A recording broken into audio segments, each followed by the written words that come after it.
হুম, মানুষের সবচেয়ে বড় দুর্বলতা কি জানেন? মানে মানুষ সবসময় মনে করে যে তার চারপাশের জগৎ একটা খুব নির্দিষ্ট অকাট্য নিয়মে চলছে। একদম, একটা পারফেক্ট লজিক বা যুক্তির ওপর ভরসা করে। ঠিক তাই। ধরুন, সময় মতো ট্রাফিক সিগন্যাল সবুজ হবে, ঘড়ির কাঁটা ধরে ট্রেন আসবে, সূর্য উঠবে, আবার রাত নামবে। এই সব কিছু যেন একটা নিখুঁত যান্ত্রিক সমীকরণ। হ্যাঁ, আমাদের ব্রেন এভাবেই অভ্যস্ত। কিন্তু একবার ভাবা যেতে পারে, যদি এমন হয় যে অতি পরিচিত সেই নিয়ম ভাঙার শব্দই মানুষের সবচেয়ে বড় বিপদের কারণ হয়ে দাঁড়ায়। বাপরে, কথাটা শুনলেই একটা অদ্ভুত গা ছমছমে ব্যাপার কাজ করে। হ্যাঁ, আর আজকে আমাদের এই গভীর বিশ্লেষণের কেন্দ্রে রয়েছে ঠিক এমনই এক মনস্তাত্ত্বিক গোলকধাঁধা। আমাদের হাতে থাকা সেই বিখ্যাত রাহুলের রহস্যময় ট্রেনের গল্প নামের ছোট্ট একটি গল্পের সূত্র ধরে আজ আমরা তলিয়ে দেখব।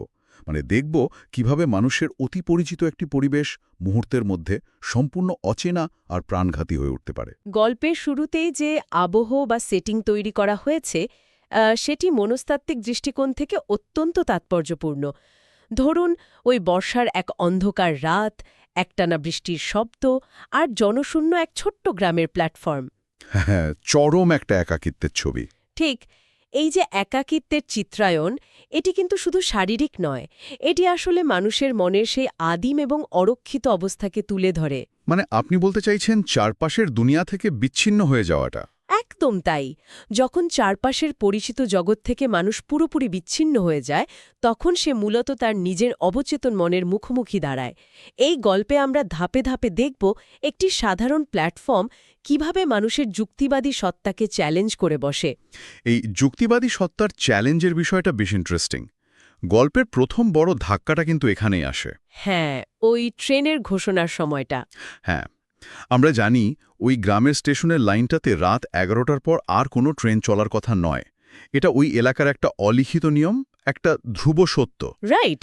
কিন্তু হঠাৎ সেই নিস্তব্ধতা ভেঙে লাউডস্পিকারে একটা যান্ত্রিক কণ্ঠস্বর ঘোষণা করে, প্ল্যাটফর্ম নম্বর 2-এ ট্রেন আসছে। আর তারপরেই দূর থেকে কুয়াশা চিরে একটা ট্রেনের আগমন ঘটে। একটা অসাধারণ ব্যাপার চোখের সামনে ঘটে যাচ্ছে। এখানে একটা দারুণ অ্যানালজি টানা যেতে পারে। ধরুন, কেউ মাঝরাতে গাড়ি চালাচ্ছেন, তার গাড়ির জিপিএস হঠাৎ করে তাকে একটি গভীর খাদের দিকে এগিয়ে যেতে বলছে, যেখানে বাস্তবে কোনো রাস্তাই নেই। খুব সুন্দর একটা তুলনা। চালক কি অন্ধের মতো সেই যন্ত্রের কথা শুনবে, নাকি নিজের চোখের দেখা যুক্তির ওপর ভরসা করবে? গল্পের মূল চরিত্র রাহুল তো খুব ভালো করেই জানত এই সময় কোনো ট্রেন আসে না। হ্যাঁ, তার তো জানারই কথা। তাহলে এই অযৌক্তিক ঘোষণায় অবাক হওয়ার পরও সে কেন স্টেশন ছেড়ে চলে গেল না? সে কেন ওই কুয়াশাচ্ছন্ন ট্রেনের জন্য অপেক্ষা করছিল? এখানে সবচেয়ে ফ্যাসিনেটিং ব্যাপারটা হল মানুষের অজানার প্রতি জন্মগত এবং অপ্রতিরোধ্য একটা আকর্ষণ। আমরা মানুষ হিসাবে যতই নিজেদের যুক্তিবাদী বলে দাবি করি না কেন, যখন আমাদের পরিচিত নিয়মের বাইরে অভাবনীয় কিছু ঘটে, তখন আমরা আটকে যাই। একদম, একটা তীব্র কৌতূহল আমাদের আচ্ছন্ন করে ফেলে।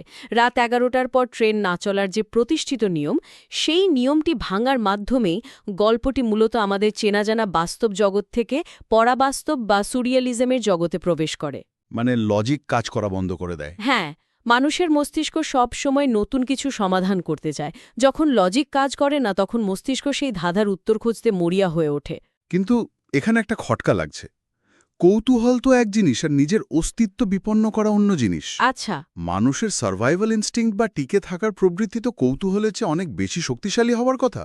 অন্ধকারের মধ্যে অজানা একটা ট্রেন আসছে দেখে তার কি প্রথমেই পালানোর কথা ভাবা উচিত ছিল না? খুব যৌক্তিক একটি প্রশ্ন। কিন্তু এখানেই আসে গল্পের ওই কুয়াশার রূপকটি। কুয়াশা এখানে শুধু আবহাওয়ার কোনো রূপ নয়। তাহলে এটা কিসের রূপক? মনস্তত্ত্বের ভাষায় কুয়াশা হল আমাদের দৃষ্টিসীমা এবং যুক্তির অস্পষ্টতার প্রতীক, যাকে আমরা কগনিটিভ ব্লাইন্ডনেস বলতে পারি। ও আচ্ছা, দৃষ্টিভঙ্গির অন্ধত্ব। ঠিক, যখন চারপাশের লজিক বা চেনা নিয়ম কাজ করা বন্ধ করে দেয়, তখন মানুষের চিন্তাভাবনাও ওই কুয়াশার মতোই ঘোলাটে হয়ে যায়। সে আর বিপদ ও কৌতূহলের মধ্যে পার্থক্য করতে পারে না। তার সে তখন ঘোরের মধ্যে থাকে। হ্যাঁ, রাহুল ওই কুয়াশার দিকে তাকিয়ে আসলে নিজের অবচেতনের সেই অন্ধকারের দিকেই আকৃষ্ট হচ্ছিল, যেখানে যুক্তি আর কাজ করে না। ওকে, চলুন এই জায়গাটা একটু আনপ্যাক করি। ট্রেনটা তো কুয়াশা ভেদ করে প্ল্যাটফর্মে এসে দাঁড়ালো, কিন্তু এরপর যা ঘটছে তা তো যে কোনো সুস্থ মস্তিষ্কের মানুষকে আতঙ্কিত করার জন্য যথেষ্ট। দৃশ্যটা সত্যি খুব ভয়ঙ্কর। একদম। ট্রেনের সব জানালা কালো কাপড়ে ঢাকা। সাধারণ কোনো ট্রেনে কি কখনো এমন থাকে? না, একেবারেই না। দরজা খুলতেই ভেতর থেকে কনকনে ঠান্ডা বাতাস বেরিয়ে আসছে, যেন আস্ত একটা হিমঘর খুলে দেওয়া হলো। পুরো বগি একেবারে ফাঁকা। হুম। আর শুধু একটা অন্ধকার কোণে সাদা শাড়ি পরা এক বৃদ্ধা বসে আছে। সবচেয়ে অদ্ভুত ব্যাপার হলো, বৃদ্ধা কিন্তু রাহুলের দিকে একবারও তাকালো না। মুখ নিচু করেই বসেছিল। হ্যাঁ, মুখ নিচু করেই সে একটা ভয়াবহ সতর্কবাণী দিল। যেও না বাবা, এ ট্রেন ফেরে না। এগুলো তো স্পষ্ট বিপদের সংকেত, মানে এক একটা বিশাল সাইজের রেড ফ্ল্যাগ। সিরিয়াসলি, বিশাল রেড ফ্ল্যাগ।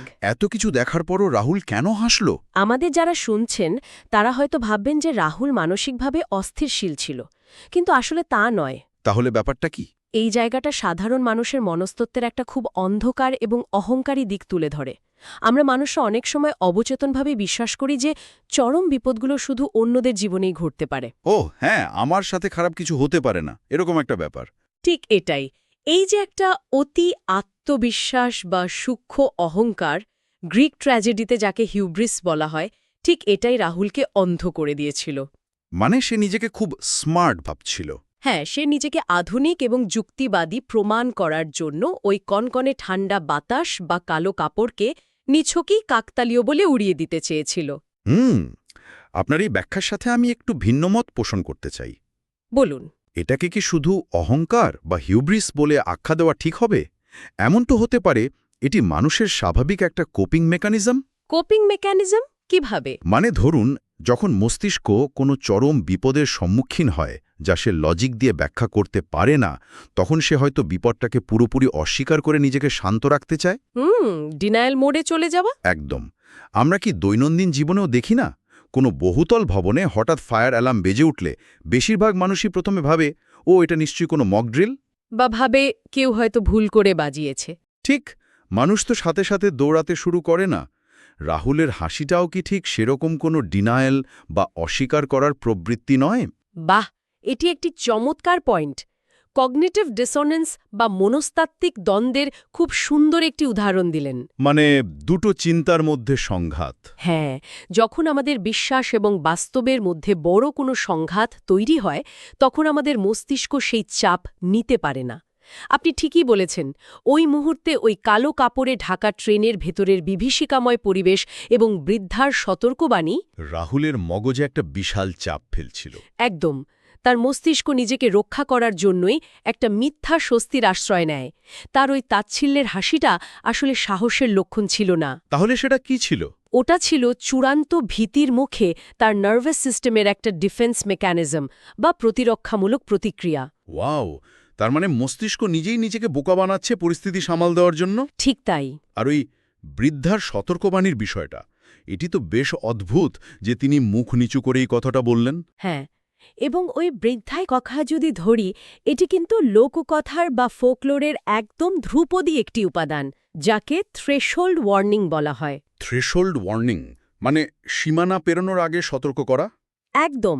পৃথিবীর প্রায় সব মেথোলজিতেই দেখা যায়, যখনই কোনো চরিত্র কোনো ভয়ঙ্কর বিপদের সীমানা বা থ্রেশহোল্ড পার হতে যায়, তার ঠিক আগে প্রকৃতি বা কোনো রহস্যময় সত্তা তাকে সতর্ক করে। বিপদ সবসময় জানান দিয়ে আসে। হ্যাঁ, এটি এক ধরনের মহাজাগতিক নিয়ম। কিন্তু আধুনিক মানুষ তার সেই কগনিটিভ ডিসোনেন্স বা যুক্তির অহংকারে অন্ধ হয়ে সে সংকেত পড়তে ব্যর্থ হয়। ঠিক এই জায়গাতেই রাহুলের ভুলের মাত্রাটা পরিষ্কার হয়। অবচেতনের সেই বিপদ সংকেতকে সে পুরোপুরি অস্বীকার করে ট্রেনে উঠে পড়ল। আর তারপরেই শুরু হলো আসল বিভীষিকা। ঠিক এই জায়গাটাতেই গল্পটা সবচেয়ে বেশি ইন্টারেস্টিং হয়ে ওঠে। রাহুল তো ট্রেনে উঠে বসল এবং ট্রেন চলতে শুরু করল। হ্যাঁ, এটাই তো লিনিয়ার টাইম বা রৈখিক সময়। কিন্তু 5 মিনিট পর জানালা দিয়ে বাইরে তাকিয়ে সে যা দেখল তা যে কোনো মানুষের মানসিক ভারসাম্য নষ্ট করার জন্য যথেষ্ট। সে কি দেখল? সে দেখল ট্রেনটা প্রবল বেগে চলছে ঠিকই, কিন্তু একই স্টেশন বারবার পার হচ্ছে। সেই একই ভাঙা বেঞ্চ, সেই একই কুকুর শুয়েছে প্ল্যাটফর্মে। বাপরে! আর সবচেয়ে ভয়ঙ্কর ব্যাপার, স্টেশনের ওই ঘড়ির কাঁটা 11টা বেজে 17 মিনিটেই আটকে আছে। ঠিক। এবং এই আটকে থাকাটা আক্ষরিক অর্থে শুধু একটা ঘড়ির কাঁটা থেমে থাকা নয়, এটি পুরো মহাবিশ্বের স্বাভাবিক প্রবাহের বিরুদ্ধাচারণ। এটাকে যদি আজকের দিনের কোনো কিছুর সাথে তুলনা করতে হয়, তবে এটি অনেকটা আধুনিক কম্পিউটারের স্ক্রিনে আটকে যাওয়া কোনো ব্রোকেন জিফ ইমেজের মতো। ব্রোকেন জিফ, দারুণ একটা অ্যানালজি। হ্যাঁ, মানুষের মস্তিষ্ক লিনিয়ার টাইমে চলতে অভ্যস্ত। আমরা সকালে উঠি, সময় পার হয়, জিনিসপত্রের পরিবর্তন ঘটে। কিন্তু যখন একটা জিফ ইমেজ স্ক্রিনে নষ্ট হয়ে যায়, তা বারবার একই জায়গায় লুপ হতে থাকে। একদম অবিরাম ঘুরপাক খায়, কিন্তু কোনো উপসংহারে পৌঁছায় না। আমাদের মস্তিষ্ক তখন ডেটা প্রসেস করতে ব্যর্থ হয়। চলন্ত একটা ট্রেনের ভেতরে বসে থাকার পরও যেখানে গতির অনুভূতি স্পষ্ট, বাস্তবে কোথাও না পৌঁছানোর এই অনুভূতিটা কতটা মর্মান্তিক হতে পারে? শ্বাসরুদ্ধকর একটা অবস্থা। এটি যেন বাস্তবের বুকেই একটা সিস্টেম এরার। এটাকে যদি আমরা একটু বৃহত্তর পরিসরে দেখি, তাহলে বুঝব এই গল্পে ভয় কেবল কোনো প্রচলিত ভূত বা প্রেতের ভয় নয়। তাহলে ভয়ের উৎসটা কোথায়? এখানে ভয়ের উৎসটা অনেক গভীর এবং মনস্তাত্ত্বিক। এটি হল সময় এবং স্থান চিরতরে আটকে যাওয়ার ভয়। মানুষ সবসময় পরিবর্তনশীলতায় অভ্যস্ত। আমাদের অস্তিত্বের প্রমাণই হল পরিবর্তন। কিন্তু যখন ঘড়ির কাঁটা 11টা 17তে চিরতরে আটকে যায়, তখন সেটা প্রমাণ করে যে রাহুল এখন আর আমাদের পরিচিত বাস্তব পৃথিবীতে নেই। তাহলে সে আসলে কোথায় আছে? এটাকে কি মৃত্যুর পরের কোনো অবস্থা বলা যায়?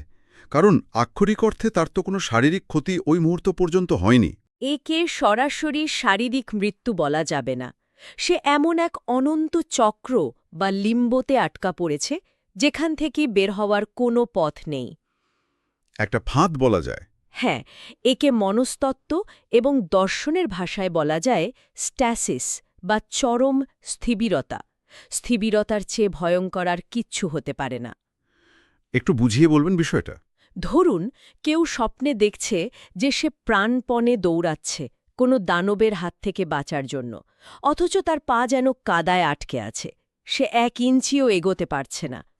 হ্যাঁ, এই স্বপ্ন অনেকেই দেখে। এটি মানুষের অন্যতম প্রাচীন এবং সার্বজনীন এক দুঃস্বপ্ন। রাহুলের পরিস্থিতিটা ঠিক এমনই। এখানে ট্রেনটি প্রবল বেগে গতিশীল। তার কাইনেটিক এনার্জি বা গতিশক্তি আছে, কিন্তু স্থান বা স্পেস সম্পূর্ণ স্থির। একটা অসম্ভব প্যারাডক্স। একদম। গতির সাথে স্থিবিরতার এই চরম বৈপরীত্য মানুষের মস্তিষ্ক প্রসেস করতে পারে না। ফলে তৈরি হয় তীব্র মানসিক শ্বাসকষ্ট বা ক্লাস্ট্রোফোবিয়া। বুঝতে পারছি। শারীরিক মৃত্যু হয়তো একবারই কষ্ট দেয়, কিন্তু চিরকালের জন্য একটা মুহূর্তে আটকে থাকা হল অনন্ত মৃত্যু। চমৎকার একটা পয়েন্ট তুলে ধরেছেন। গতির সাথে স্থবিরতার এই বৈপরীত্য সত্যিই ভয়ঙ্কর। আর ঠিক এই মানসিক শ্বাসকষ্ট বা ক্লাস্ট্রোফোবিয়ার চূড়ান্তে গিয়েই ঘটে গল্পের সবচেয়ে ভয়ঙ্কর ঘটনাটি। সেই বৃদ্ধার দৃশ্যটা। হ্যাঁ, সেই যে সাদা শাড়ি পরা বৃদ্ধা যে এতক্ষণ মাথা নিচু করেছিল, ঠিক এই পর্যায়ে এসে সে প্রথমবারের মতো মাথা তুলে তাকায়। কিন্তু তার মুখমণ্ডলে কোনো চোখ নেই। উফ, জাস্ট ভাবলে গা কাটা দিয়ে ওঠে। চোখের জায়গায় শুধু দুটো কালো ফাঁকা গর্ত। আর সে এক অদ্ভুত শান্ত স্বরে বলে উঠেছে, বলেছিলাম না, এই ট্রেনে যারা ওঠে তারা আর নামে না। ভয়ঙ্কর। এই যে ফাঁকা চোখের গর্ত, এটা তো একটা স্পষ্ট ভৌতিক সত্তার প্রকাশ। কিন্তু আসল ক্লাইম্যাক্স তো এখানেও শেষ নয়। ঠিক বলেছেন। বৃদ্ধার ওই রূপান্তরটা কেবল ভীতির শুরু। এরপর রাহুল ভয়ে কাঁপতে কাঁপতে পাশের দরজার কাঁচের দিকে তাকায়। সেখানে সে নিজের প্রতিচ্ছবি দেখে, কিন্তু তার প্রতিচ্ছবিটা তার নিয়ন্ত্রণের বাইরে। মানে আয়নার রিফ্লেকশনটা আলাদা হয়ে যায়। হ্যাঁ, আয়নার ভেতরের সেই প্রতিচ্ছবিটা হাসছে। শুধু তাই নয়, ওই হাসি মুখের প্রতিচ্ছবিটা আস্তে আস্তে কাঁচের ভেতর থেকে বাইরের দিকে, মানে বাস্তবের দিকে বেরিয়ে আসছে। অবিশ্বাস একটা দৃশ্য। তাহলে এই সব কিছুর অর্থ কি দাঁড়াচ্ছে? এই পর্যায়ে এসে তো পুরো বিষয়টা একটা গোলক ধাঁধায় পরিণত হয়। আসল ভয়টা কোথায়? ওই বৃদ্ধার অমানবিক ফাঁকা চোখ, নাকি নিজেরই প্রতিচ্ছবির এই ভয়ঙ্কর বিশ্বাসঘাতকতা? এটি আসলে একটা খুব গুরুত্বপূর্ণ প্রশ্ন তুলে ধরে আমাদের অস্তিত্ব এবং পরিচয়ের সংকট নিয়ে। আচ্ছা, প্রথমে বৃদ্ধার কথায় আসি। চোখের গর্ত ফাঁকা থাকার একটা গভীর মনস্তাত্ত্বিক অর্থ আছে। সাহিত্য এবং দর্শনে চোখকে বলা হয় আত্মার আয়না। হ্যাঁ, চোখ মনের কথা বলে। ঠিক, চোখ নেই মানে ওই সত্তার মধ্যে কোনো মানবিকতা নেই, কোনো আবেগ নেই। সেটি সম্পূর্ণ এক অমানবিক আদিম শূন্যতার প্রতীক। একটা ব্ল্যাঙ্ক ক্যানভাসের মতো। যখন আমরা কারো চোখে তাকাই, আমরা সেখানে একটা জীবনের সন্ধান পাই। কিন্তু কালো ফাঁকা গর্ত আসলে মহাশূন্যের মতো একটা ভয়েড তৈরি করে, যা মানুষের অস্তিত্বকে অস্বীকার করে। কিন্তু নিজের ছায়া বা নিজের প্রতিচ্ছবি যখন নিজের কথা শোনে না, তখন তো ভয়ের মাত্রাটা সম্পূর্ণ অন্য পর্যায়ে চলে যায়। একদম তাই। বাইরের কোনো দানব বা অশুভ শক্তিকে ভয় পাওয়াটা খুব স্বাভাবিক। মানুষের মন সেটার সাথে লড়াই করার বা সেখান থেকে পালানোর জন্য নিজেকে প্রস্তুত করতে পারে। কিন্তু কাজ তো সবসময় বাস্তবতার সঠিক প্রতিফলন দেখায়। হুম। সেই প্রতিফলনই যখন স্বাধীন হয়ে যায়, তখন তো মানুষ নিজের অস্তিত্বকেই হারিয়ে ফেলে, তাই না? একদম সঠিক বিশ্লেষণ। আর এখানেই গল্পের সবচেয়ে ভয়ঙ্কর মোড় বা চূড়ান্ত ক্লাইম্যাক্স লুকিয়ে আছে, যাকে মনস্তত্ত্বের ভাষায় ডপেলগ্যাঙ্গার বলা হয়। ডপেলগ্যাঙ্গার, হ্যাঁ, নাম শুনেছি। ইভিল টুইন টাইপের কিছু। অনেকটা সেরকমই। মানুষের সবচেয়ে আপন, সবচেয়ে পরিচিত জিনিস হল তার নিজের সত্তা। যখন সেই চিরচেনা প্রতিচ্ছবি নিজের নিয়ন্ত্রণের বাইরে চলে যায় এবং ক্রূরভাবে হাসতে শুরু করে, তখন তো আর পালানোর জায়গা থাকে না। না, থাকে না। তখন সেটি আর বাইরের কোনো বিপদ থাকে না, সেটি সম্পূর্ণ ব্যক্তিগত এবং অস্তিত্বের সংকটে পরিণত হয়। প্রখ্যাত মনস্তাত্ত্বিক কার্ল জংয়ের শ্যাডো সেলফ বা আমাদের ভেতরের অন্ধকার সত্তার ধারণাটি এখানে খুব প্রাসঙ্গিকভাবে চলে আসে। এই শ্যাডো সেলফ বা অন্ধকার সত্তার ধারণাটা আরেকটু সহজ করে বলা যায় কি? এটা কি সাধারণ ভূতপ্রেতের ধারণার চেয়ে আলাদা? পুরোপুরি আলাদা। জংয়ের মতে শ্যাডো কোনো ভূত নয়, এটি হল মানুষের নিজেরই অবদমিত ইচ্ছা, অহংকার এবং অন্ধকার দিকগুলোর একটা সমষ্টি, যা মানুষ সাধারণত লুকিয়ে রাখে বা অস্বীকার করে। মানে আমাদের ভেতরে লুকিয়ে থাকা মন। হ্যাঁ, গল্পের শুরুতে রাহুলের যে তাচ্ছিল্যের হাসি বা অহংকার আমরা দেখেছিলাম, কাচের ভেতরের ওই হাসি মুখের প্রতিচ্ছবিটি হল রাহুলের সেই অন্ধকারেরই একটা মূর্ত রূপ। ও মাই গড! তার মানে নিজেরই অহংকার তাকে গিলে খাচ্ছে। ঠিক তাই। যখন মানুষের নিজের প্রতিচ্ছবি স্বাধীনভাবে নড়াচড়া করতে শুরু করে, তখন তার অর্থ হল মানুষটি তার নিজের ওপর থেকে সমস্ত নিয়ন্ত্রণ হারিয়ে ফেলেছে। তার চেতনা বা সেলফ ধ্বংস হয়ে গেছে। এবং তার ভেতরের অন্ধকার সত্তাটি এখন তার জায়গা নিতে আসছে। একদম। তার মানে আসল ভয়টা কোনো বাইরের দানবকে নিয়ে নয়। আসল ভয়টা হল নিজের ভেতরের দানবটার স্বাধীন হয়ে যাওয়াকে নিয়ে। হ্যাঁ। আমরা তো ছোটবেলা থেকেই আয়নায় নিজেকে দেখে নিজেদের অস্তিত্ব নিশ্চিত করি। মনস্তত্ত্ববিদরা তো বলেন, মানব শিশুরা আয়নায় নিজেকে চিনতে শেখার মাধ্যমেই আত্মসচেতন বা সেলফ অ্যাওয়্যার হয়ে ওঠে। এটা খুবই সত্যি একটা কথা। তো সেই আয়না বা কাঁচ যদি আমাদের সাথে বিশ্বাসঘাতকতা করে, তবে তো আমরা আক্ষরিক অর্থেই আমাদের সেই আত্মসচেতনতা হারিয়ে ফেলি। আমরা তো শূন্য হয়ে যাই। অবিকল তাই। ডপেলগ্যাঙ্গার মিথ অনুযায়ী নিজের এই স্বাধীন প্রতিচ্ছবি দেখা মানেই হল নিজের আসন্ন মৃত্যু বা ধ্বংসের নিশ্চিত সংকেত। একটা ফাইনাল ওয়ার্নিং। কাচের ভেতরের ওই হাসি মুখের প্রতিচ্ছবিটি মূলত রাহুলকে উপহাস করছে। এটি প্রমাণ করছে যে রাহুল এতক্ষণ যে যুক্তি আর অহংকারের ওপর দাঁড়িয়েছিল, তার সবটাই একটা ভ্রম। সব মিথ্যা ছিল। হ্যাঁ, ওই 11:17 আটকে পড়া ট্রেনের মধ্যে রাহুল আর কোনো মানুষ নেই। সে নিজেই নিজের ধ্বংসের কাঁচামাল হয়ে উঠেছে। কি গা ছমছমে এবং দম বন্ধ করা একটা পরিণতি। একটা খুব সাধারণ বর্ষার রাত, জনশূন্য একটা পরিচিত স্টেশন, আর একটা ট্রেনের জন্য একাকী অপেক্ষা। সেখান থেকে শুরু হয়ে গল্পটি কিভাবে আমাদের অতি পরিচিত লজিক বা যুক্তির সীমানাকে চুরমার করে দিল। সত্যি অসাধারণ একটা রূপান্তর। সময় আর স্থানের এক অন্তহীন লুপ বা চক্র তৈরি করে একেবারে মানুষের নিজের সত্তা বা নিজের প্রতিচ্ছবির মুখোমুখি দাঁড় করিয়ে দিল। আমাদের আজকের এই দীর্ঘ বিশ্লেষণ থেকে একটা বিষয় খুব নির্মমভাবে স্পষ্ট হয়ে ওঠে। কি সেটা? যে আমাদের আশেপাশের খুব সাধারণ জিনিসগুলো, যেমন ধরুন জানালার কাঁচ, প্ল্যাটফর্মের পুরনো ঘড়ি বা আয়নায় দেখা নিজের স্বাভাবিক চেহারা, এগুলো কিভাবে নিমিষেই অচেনা এবং প্রাণঘাতী হয়ে উঠতে পারে। আমরা যা জানি এবং যা জানি না, তার মাঝখানের দেয়ালটা আসলে কাগজের চেয়েও পাতলা। একদম একমত। এবং এই গল্পটি আমাদের এই সত্যটাই বারবার মনে করিয়ে দেয় যে মানুষের অতি যুক্তিবাদ বা নিজের বোধের ওপর অতিরিক্ত ভরসা অনেক সময় তার পতনের সবচেয়ে বড় কারণ হয়ে দাঁড়ায়। হিউব্রিসের সেই পতন। হ্যাঁ, যখন প্রকৃতির বা অজানার কোনো নিয়ম আমাদের সামনে এসে দাঁড়ায় তখন তাকে শুধু ডিনায়াল বা অস্বীকার করার মেকানিজম দিয়ে এড়িয়ে যাওয়াটা হয়তো সবচেয়ে বড় বোকামি। কারণ মহাবিশ্বে এমন অনেক জায়গা বা মাত্রা রয়েছে যেখানে আমাদের পরিচিত বিজ্ঞান, সময় বা যুক্তির কোনো অস্তিত্ব নেই। সেখানে মানুষ সম্পূর্ণ অসহায়। রাহুলের রহস্যময় ট্রেনের এই যাত্রা আমাদের সেই অমোঘ সীমানার কথাই মনে করিয়ে দেয়, যেখানে গিয়ে সব লজিকের অবসান ঘটে। আজকের এই গভীর আলোচনা আমরা এখানেই শেষ করছি। খুব সুন্দর একটা আলোচনা হলো আজকে। হ্যাঁ, তবে আমাদের শ্রোতারা যারা এতক্ষণ ধরে এই মনস্তাত্ত্বিক বিশ্লেষণের গভীরে ডুব দিয়েছিলেন, তাদের জন্য একটি শিহরণ জাগানোর চিন্তার খোরাক রেখে যেতে চাই। অবশ্যই। একবার ভাবা যেতে পারে, যখন ট্রেনের জানালার ওই কাঁচের ভেতর থেকে হাসি মুখের প্রতিচ্ছবিটা আস্তে আস্তে সম্পূর্ণভাবে বাইরে বেরিয়ে আসে, তখন আসল মানুষটির অর্থাৎ রক্তমাংসের বাস্তব রাহুলের ঠিক কি পরিণতি হয়? গাহিম করা একটা প্রশ্ন। সে কি তবে ওই প্রতিচ্ছবির জায়গায় নিতে কাঁচের ভেতরে সেই অনন্ত অন্ধকারে ওই 11:17 মিনিটে চিরকালের জন্য আটকা পড়ে যায়? পরের বার রাতের অন্ধকারে বাসের বা ট্রেনের জানালার কাছে যখন কোনো মানুষের প্রতিচ্ছবি ফুটে ওঠে, তখন এই প্রশ্নটা মাথাচাড়া দিয়ে উঠতেই পারে, যে ওই ছায়াটা আসলে কে? ঠিক ওই কাচের ভেতরের সত্তাটি কি শুধুই একটা ছায়া, নাকি সে আমাদের অজান্তে হাসছে সম্পূর্ণ স্বাধীনভাবে নিজের কোনো এক অন্ধকার পরিকল্পনা নিয়ে?